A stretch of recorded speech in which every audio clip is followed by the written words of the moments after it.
बाज और चूजे। एक गांव में एक किसान रहता था। एक बार उसे कहीं से बाज का एक अंडा मिला। उसने वह अंडा मुर्गी के अंडों के साथ रख दिया। मुर्गी उस अंडे को अन्य अंडों के साथ सहने लगी। कुछ दिनों में मुर्गी के अंडों में से चूजे निकल आए और बाज के अंडे में से बाज का बच्चा। बाज का बच्चा चूजों के साथ पलने लगा।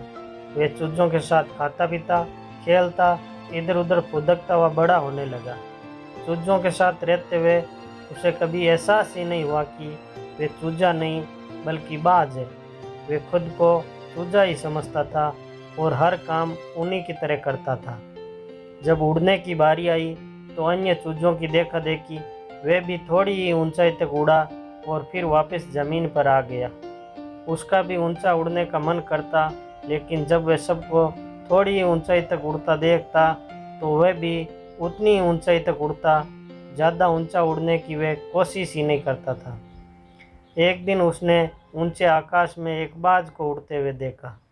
इतनी ऊंचाई पर उसने किसी पक्षी को पहली बार उड़ते हुए देखा था। उसे बड़ा अचरज हुआ।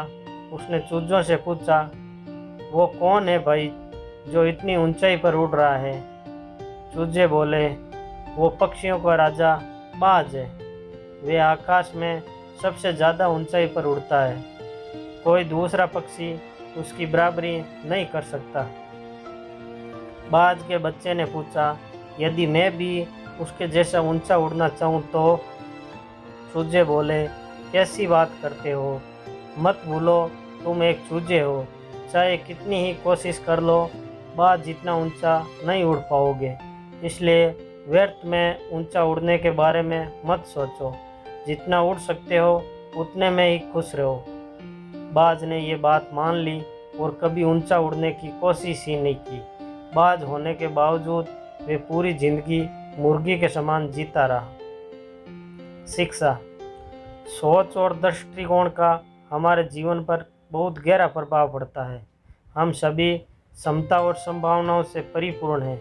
चाहे हम कैसी भी परिस्थितियों में क्यों न हो, हमें आवश्यकता है अपनी क्षमता पहचानने की और अपनी सोच तथा दृष्टिकोण को व्यापक बनाने की। हम स्वयं को चूजे समझेंगे तो चूजे ही बनेंगे और बाज समझेंगे तो बाज बनेंगे। खुद को कम न समझें, अपनी क्षमता को सीमित न करें, बाज बने और जीवन में ऊंची उड़ान भरें। साथियों, अगर ये प्रेरणादायक कहानी अच्छी लगी है तो इसे लाइक करें और ज़्यादा से ज़्यादा दूसरों के साथ इसे शेयर करें।